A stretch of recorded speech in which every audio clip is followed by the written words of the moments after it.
I thought I had it all figured out. I was married to Sarah for 7 years, and on the surface, everything looked perfect. We had a lovely house in the suburbs, a dog named Max who was our pride and joy, and a comfortable routine that gave us a sense of stability. But as they say, appearances can be deceiving. Little did I know that my world was about to be turned upside down by betrayal.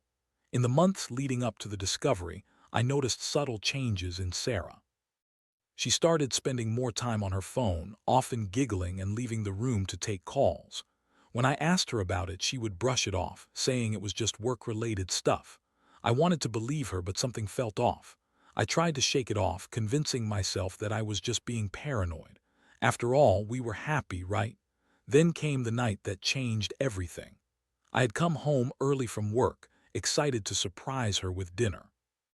I opened the door and immediately sensed that something was wrong. The house was too quiet, and Sarah was in the shower, which I thought was odd, since she usually greeted me when I came home. I walked into our bedroom, and that's when I saw it, the faint glow of her phone on the bedside table. Curiosity got the better of me, and I picked it up. What I found shattered my heart. There were dozens of text messages from her brother-in-law, Dave. Flirty messages turned into something more intimate, and I felt my stomach drop as I read their exchanges. They talked about meeting up, and there were explicit details about their encounters. My mind raced. How could this be happening? How could the woman I loved betray me with my own family? When Sarah emerged from the shower, I confronted her. I could hardly contain my anger and hurt. "Who is Dave to you?" I demanded, holding up her phone for her to see. Her face went pale, and for a moment she looked like a deer caught in headlights. I can't describe the chaos that ensued. She tried to deny it, claiming it was all a misunderstanding, that I was reading too much into it and that they had just been joking around. Joking around? I retorted, my voice rising. "You think this is funny? You're sleeping with my brother-in-law." The tears began to flow, and I felt a mix of rage and heartbreak. I had never seen her like this. She was usually composed, always ready with an excuse or a lie. This time, however, her demeanor shifted. She switched from denial to anger, accusing me of being controlling and paranoid. It was as if the betrayal had flipped a switch in her mind. The emotional turmoil was overwhelming. I felt like I was on a roller coaster with no control over where it was taking me. I was angry, devastated, and confused all at once. The woman I thought I knew had turned into a stranger overnight. I had invested so much into our relationship, and now it felt like I was standing at the edge of a cliff, staring into the abyss. How could someone who vowed to stand by me, through thick and thin, do this to me? As the days passed, I tried to process the shock. My mind raced with questions. How long had this been going on? Had she ever truly loved me? I felt like I was losing my grip on reality. I spent sleepless nights replaying every moment, every conversation, every last encounter. The images of her with Dave haunted me, taunting me at every turn. But as I wallowed in my pain, a flicker of resolve began to spark within me. I had a decision to make. I could either wallow in self-pity or I could take control of my life. I chose the latter. I would ensure that I not only survived but thrived. I needed a plan, a way to take back my power and regain my independence. The betrayal would not define me. Instead, it would be the catalyst for my transformation. I needed to figure out how to move forward, and I would do it on my terms. So, I started plotting my revenge. But it wasn't about angry outbursts or public confrontations. No, it would be far more methodical. I wanted to ensure that Sarah's lies and deceit didn't just destroy my life, but also had consequences for her and her family. I wanted to understand how to make this work out in my favor. As I began to lay the groundwork for my plan, a sense of calm washed over me. I realized that I had the power to change my life, no matter the pain I was currently feeling. I was determined to rise from the ashes of betrayal and thrive, leaving Sarah and her family to deal with the consequences of their actions, while I built a new future for myself. The days following the confrontation were a blur of chaos and confusion. I spent countless hours scrolling through my phone, reconnecting with old friends I hadn't spoken to in years. It felt liberating to reach out to people who remembered the old me, before I became Sarah's husband. I started going out more, rediscovering my passions and focusing on myself. I began going to the gym again, losing the weight I had gained during our marriage. Retraining my mind to think independently, I realized how much I had lost myself while trying to maintain a picture-perfect life with Sarah. But alongside this self-discovery came thoughts of revenge. I replayed the moment of confrontation over and over in my head. I felt like a fool for letting my guard down, for allowing someone so close to me to manipulate my feelings and trust.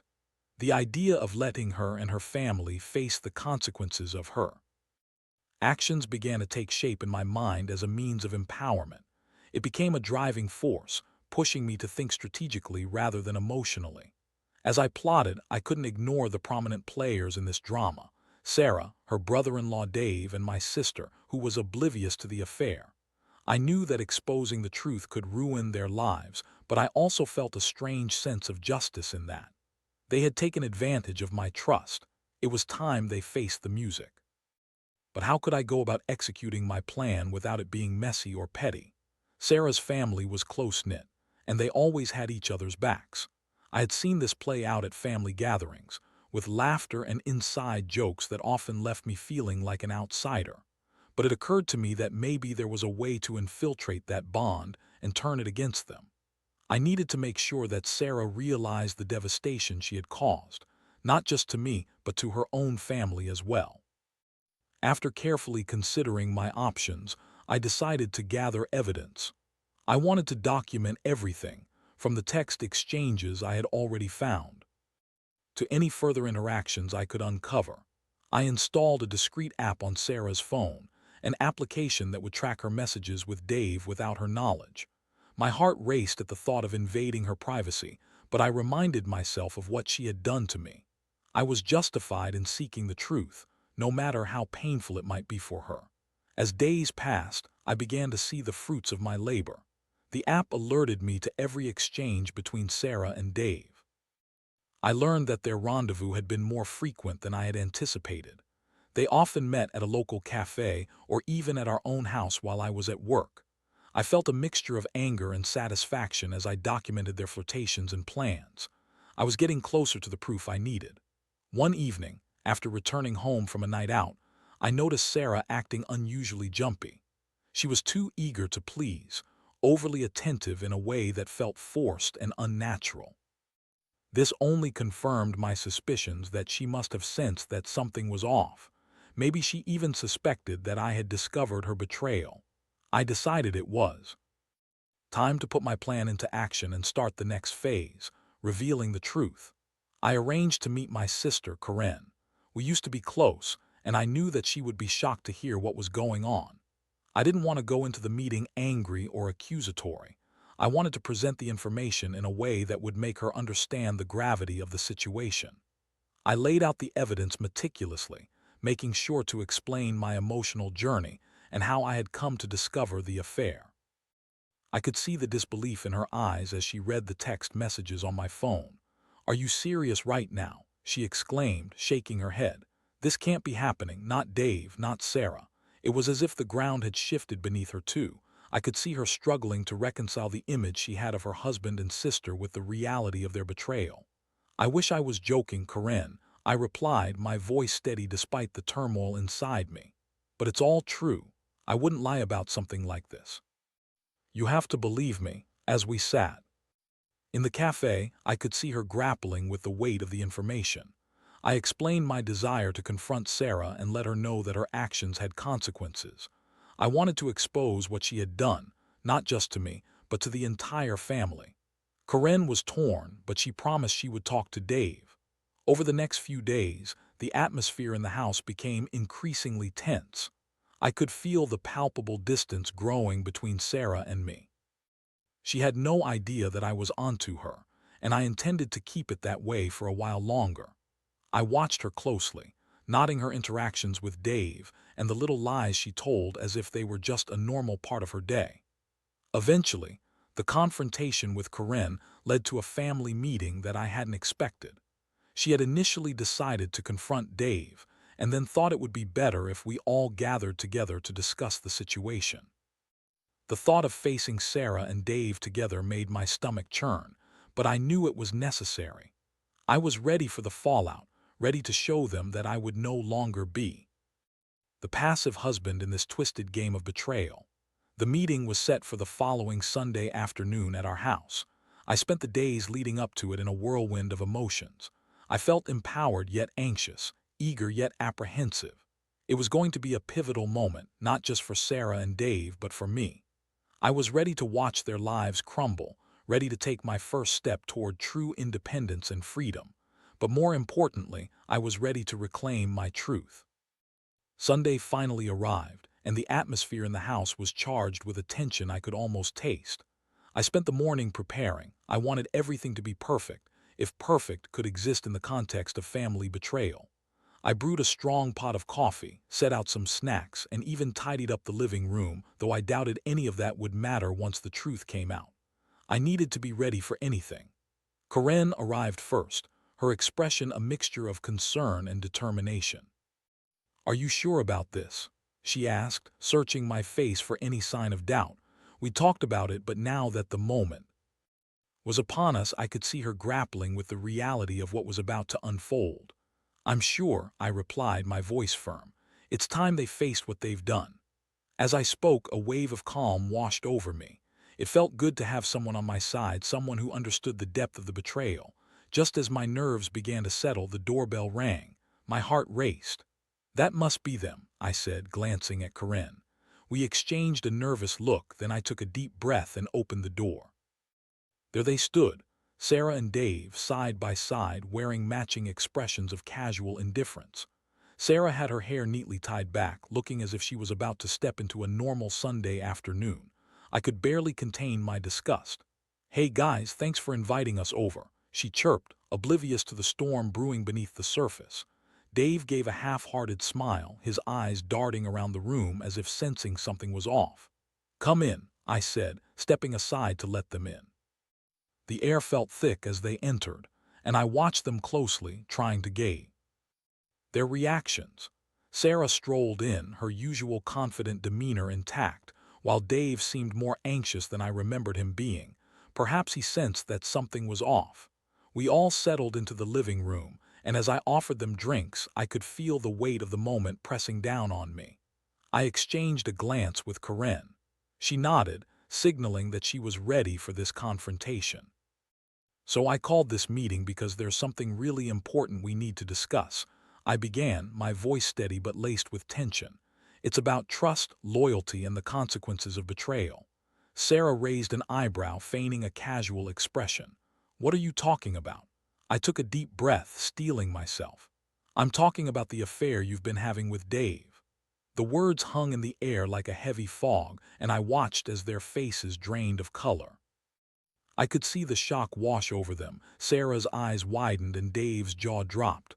"What are you saying?" Sarah stammered, her facade cracking. "That's ridiculous, you must be joking." "I'm not joking," I said, pulling out my phone.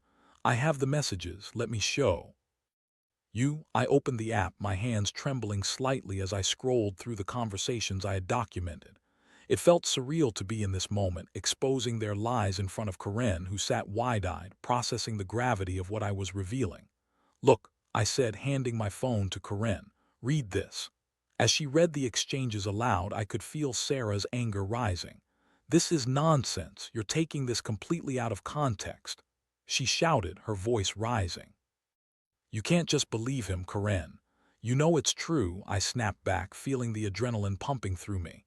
"You've been lying to everyone, including me. You thought you could hide this forever." Dave, who had been silent until now, finally spoke up, his voice shaky. "This isn't what it looks like, man. We can explain. It was just what?" I interrupted, my anger flaring. "Just a fling, just a joke. You've been betraying your family for months, and you think I'm going to just let this slide?" The tension in the room was palpable as Corinne looked between us, her expression shifting from disbelief to anger. "How could you do this, Dave? How could you do this to my sister?" I didn't mean for it to go this far," he stammered, looking like a deer caught in headlights. I could see the guilt washing over him, but it was too little too late. Sarah was still trying to salvage her dignity, but the cracks in her facade were becoming more evident. "Save it," I said, my voice cold. "You don't get to play the victim here. You both made your choices, and now you'll face the consequences." Sarah's eyes filled with tears, but they weren't the tears of regret. They were tears of frustration. "You're being unreasonable. This isn't fair. I can't believe you do this to me," she spat, her anger now directed at me. "Unreasonable," I shot back, feeling a surge of power. "You think it's unfair that I'm exposing the truth? You're the one who destroyed our trust and our family. You don't get to twist this around on me when you've been the one lying all along." As the confrontation escalated, I felt a sense of exhilaration. It was as if I had finally reclaimed my voice, my power. I watched as Sarah and Dave looked at each other, the realization of the situation sinking in. There was no way they could deny it anymore. Their secret was out and there was no going back. Corinne finally spoke, her voice steady. "I can't believe this is happening. I need time to process everything." She turned to Sarah, who was still trying to hold onto her anger. "You need to figure out what you want, because this isn't going to work anymore." After a few tense moments, I could see the tears running down Sarah's cheeks, but I felt no sympathy. She had made her bed, and now she had to lie in it. I watched as she turned to Dave, looking for support, but he seemed just as lost as she was. "Let's just go," he said finally, his voice barely above a whisper. "We'll talk later."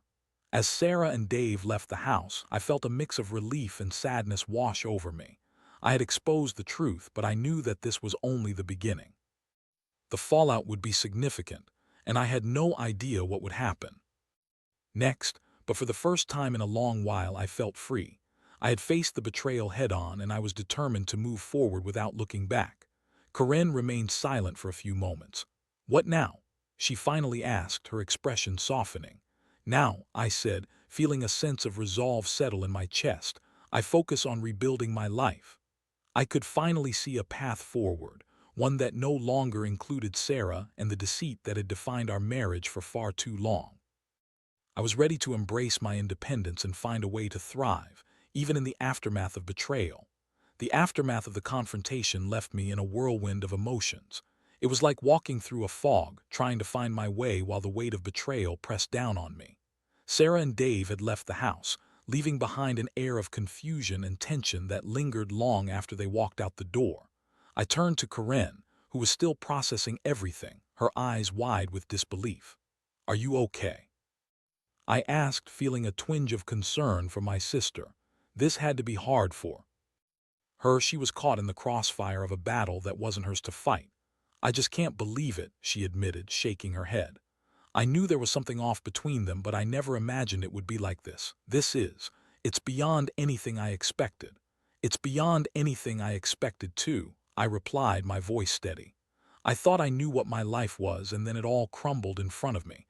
But I'm ready to move forward. This isn't going to define me." Corinne nodded, though I could see a flicker of concern in her eyes. "Are you sure you want to do this alone? I can help you, you know. You don't have to go through this by yourself." "I appreciate that, really," I said, grateful for her support. "But I need to handle this in my own way. I need to find my own strength." The days turned into weeks, and the initial shock of the betrayal began to wear off. I focused on rebuilding my life piece by piece. I threw myself into work, picking up additional projects that kept me busy and distracted. I started meeting new people, rekindling friendships that had been put on the back burner during my marriage. It was refreshing to be around people who had no idea about my past, people who saw me for who I was rather than as just Sarah's husband. I also decided to make some changes in my personal life. I began seeing a therapist, someone who could help me process the emotional turmoil I had experienced and guide me through the healing process. Sitting across from her in her cozy office, I began unpacking my feelings of betrayal, anger, and sadness. I realized that while I wanted revenge on Sarah and Dave, what I truly needed was closure. "We often think revenge will provide us satisfaction," my therapist said one afternoon, "but it rarely does. What you need to focus on is healing and finding peace within yourself. That's where true strength lies." Those words resonated with me. I realized that seeking revenge wouldn't bring me happiness.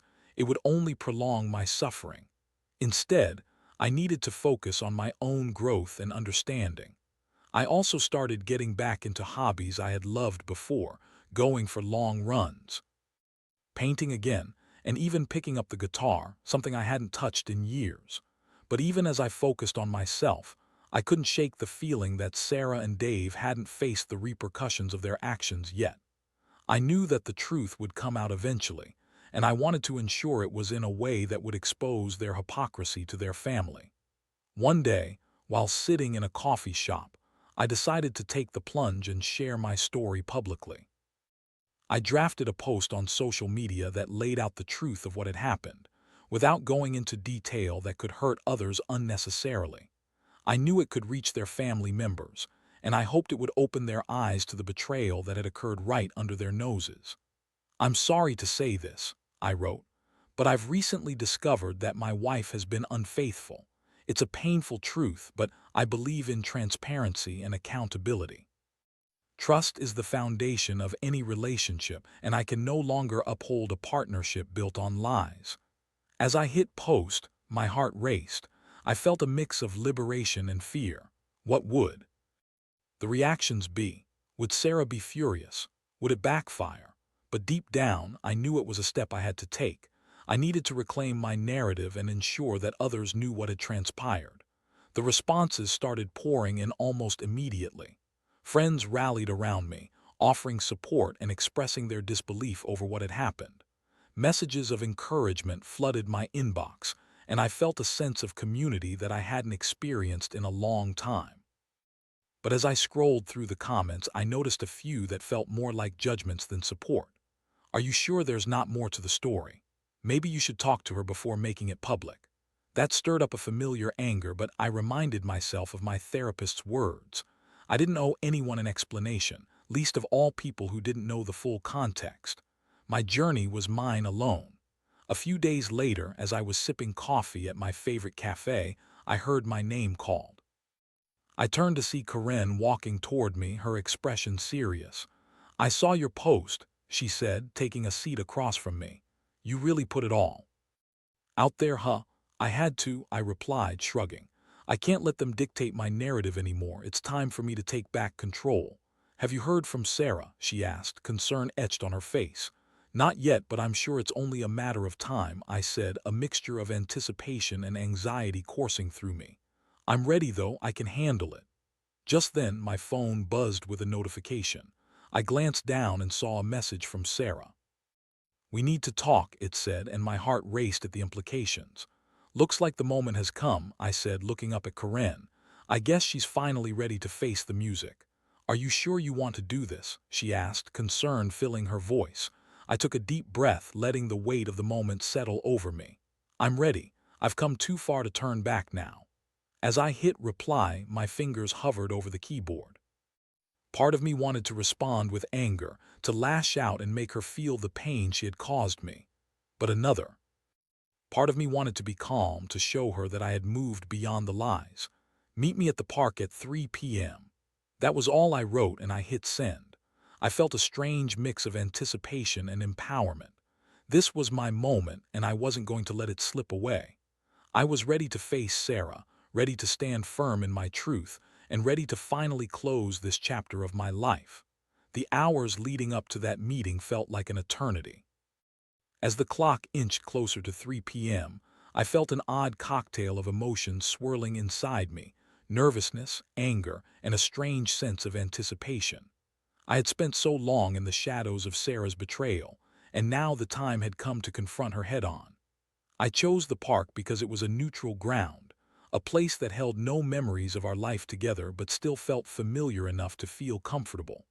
Arriving at the park, I took a moment to gather my thoughts. I found a bench under a large oak tree, its branches swaying gently in the breeze. The sunlight filtered through the leaves, casting dappled shadows on the ground.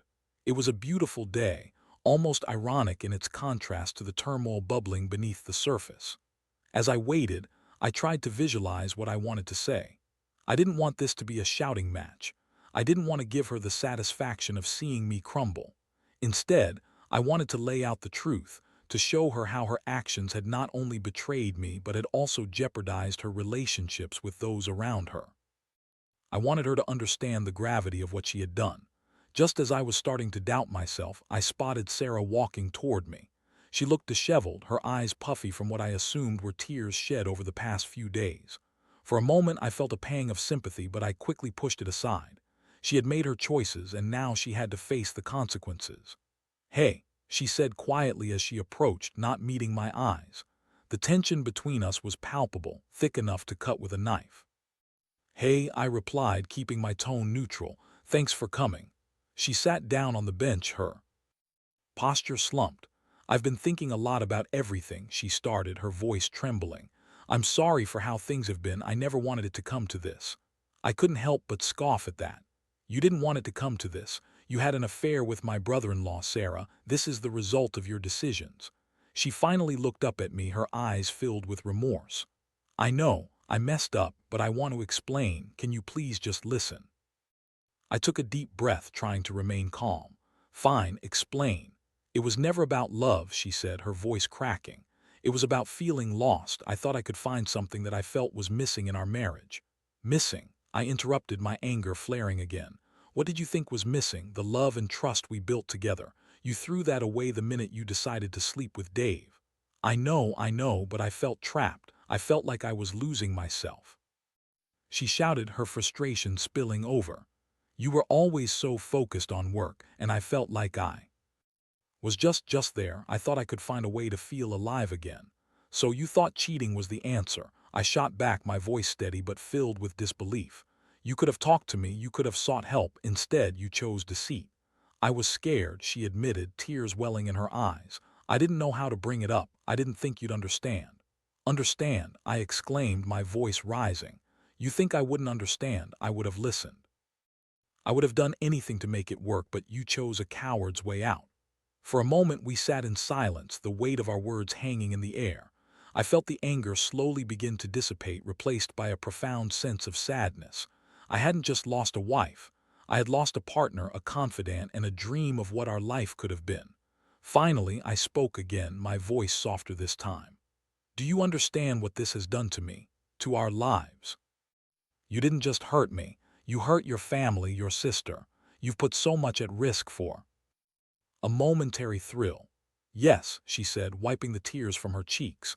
"I know I messed up, and there's no excuse for what I did. I hate myself for it, but I want to make it right. I want to try." "Try," I repeated, an incredulous laugh escaping my lips. "How do you suggest we try? You think we can just go back to how things were? Trust is broken, Sarah. It doesn't just magically mend itself." "I know it won't be easy," she said, her voice trembling. "But I'm willing to work on myself. I'll go to therapy. I'll do whatever it takes to earn your trust back. Please just give me a chance." I looked at her, really looked at her. There was a vulnerability in her eyes, a glimpse of the woman I had fallen in love with. But now it felt like a distant memory, something that had been overshadowed by betrayal. "Sarah, I don't think I can do that," I finally said, my voice heavy with finality. "You've shattered my trust, and rebuilding it would take years, if it's even possible. I need to focus on my own healing now." The tears flowed freely down her cheeks, and for a moment I felt a pang of sympathy again, but I quickly steeled my heart. "You made a choice, and now you have to live with the consequences." "I understand," she said, her voice barely a whisper. "I just wish I could take it back. I didn't mean to hurt you." "I know you didn't mean to, but intent doesn't change the outcome," I replied, feeling a deep sense of loss. "I need to move on, Sarah. I deserve to be happy again, and I can't do that while holding onto the past." We sat in silence for a few moments, both of us grappling with the reality of what had just transpired. Finally, I stood up, feeling a mixture of sadness and relief. "I think it's best if we go our separate ways. I hope you find what you're looking for, but I can't be part of your journey anymore." "Wait," she said, reaching for my arm. "What about the house, the dog, everything we built together?" "Those are just things, Sarah," I said, pulling away gently. "I need to prioritize my well-being now. I'll figure it out. We can sort out the logistics later." As I walked away, I felt a sense of liberation wash over me. This was it. I had faced my fears, confronted the woman who had betrayed me, and now I was finally free to pursue a life that was truly my own. I was ready to move forward, ready to rebuild my life on my own terms. As I left the park, I felt lighter than I had in weeks. Each step took me further away from the pain and betrayal, and closer to a future filled with possibility. I knew there would be challenges ahead, but I was no longer afraid. I was ready to embrace my independence, to thrive without the weight of Sarah's betrayal holding me down. The journey was just beginning, and I was excited for what lay ahead. The weeks that followed my confrontation with Sarah felt like a rebirth. I was moving through life with a new sense of purpose, still grappling with the remnants of betrayal but determined to let them fuel my growth rather than define me. I focused on personal development, diving into interests I had neglected during my marriage and engaging with friends who brought positivity into my life. I started attending local meetups, where I met new people who inspired me with their stories. I began volunteering at a community center, helping underprivileged kids learn music. It felt good to share my passion for the guitar and to see the joy on their faces when they strummed their first chord. These moments became a refuge for me, a way to escape the bitterness that had once threatened to consume my thoughts. One afternoon, as I set up for a music class, I received a call from Corinne. "Hey, how are you?" she asked, her tone warm and inviting. "I'm doing well," I replied, feeling a genuine smile creep onto my face. "I've been busy with volunteering and meeting new people. It's refreshing, you know." "I'm glad to hear that.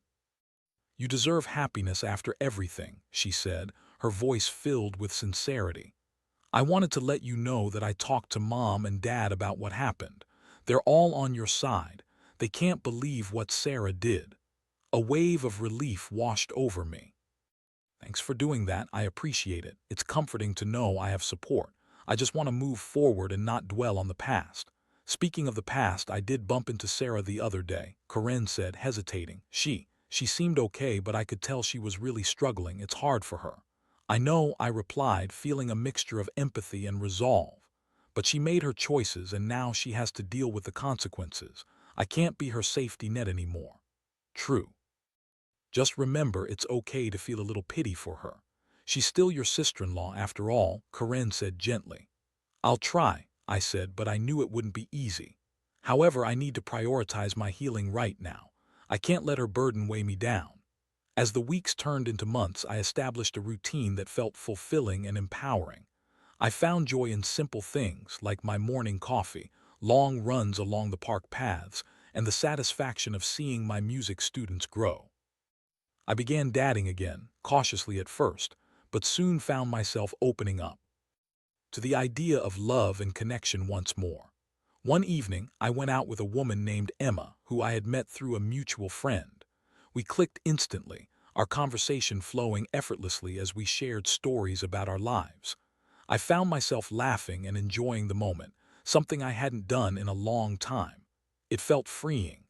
As our relationship blossomed, I became more aware of the lessons I had learned from my marriage. I realized the importance of communication, honesty, and mutual respect. Each date with Emma felt like a step toward healing, a chance to rebuild the trust I had lost with Sarah. Then came the day when my phone buzzed with a message from Sarah. I hadn't heard from her since our confrontation at the park, and the sight of her name sent a jolt through me. I hesitated, unsure whether to open it, but curiosity won out and I clicked on the message. "Can we talk?" it read. "I've been doing a lot of reflecting and I need to apologize." I stared at the screen, my heart pounding. Part of me wanted to dismiss her request outright, but another part felt a twinge of empathy. I had moved on, but I knew it would be beneficial to have closure for both of us. So I decided to respond. "Sure. Let's meet at the cafe on Main Street tomorrow at 2 p.m. The next day I arrived early, my mind racing with thoughts of what she might say. I was prepared to listen, ready to hear her perspective without letting it sway my newfound resolve. When Sarah arrived, she looked different, more matured perhaps, or maybe just more aware of the gravity of her actions. "Thanks for coming," she said, her voice steady but tinged with nervousness. "Of course," I replied, gesturing for her to sit. "I'll be honest, I was surprised when you reached out." "I understand," she said, looking down at her hands. "I've been doing a lot of thinking since we last spoke. I've been going to therapy and it's helped me see things more clearly. I nodded, encouraging her to continue. I realized how selfish I was, how I put my needs above everyone else's, she admitted, her eyes welling with tears. I didn't just hurt you, I hurt my family and everyone who cared about us. I wish I could take it back, but I know I can't. I'm truly sorry for everything. Her words hit me like a wave. While I wanted to feel resentment, I couldn't help but acknowledge her honesty. Thank you for apologizing, I said, trying to keep my tone neutral. It means a lot to hear you say that. I know it doesn't change anything, she continued, but I want to make amends. I want to rebuild my relationship with my family, and I hope one day you can forgive me too. Forgiveness takes time, I replied, surprising myself with how calm I felt. I'm not sure where we go from here, but I'm focusing on my own healing right now. I understand, she said softly. I just wanted to express how sorry I am, and I hope you find happiness wherever that takes you. Thank you, I replied, feeling a mixture of closure and relief. I'm already on that path. As we parted ways, I felt lighter than I had in months. The conversation had provided a sense of resolution, and while I knew it wouldn't be easy to fully forgive, I was ready to let go of the anger that had held me back. In the days that followed, I continued to embrace my newfound independence, focusing on growth and positivity. I realized that while the scars of betrayal would always remain, they could serve as reminders of my strength and resilience. I was ready to step into the future, free from the weight of the past. I had learned the importance of transparency, communication, and self-worth. I was no longer defined by someone else's choices. Instead, I was defining my own path, one step at a time, and I was excited for what lay ahead. With every day, I felt myself thriving, ready to embrace life's challenges and joys, open to love, and determined to write my own story.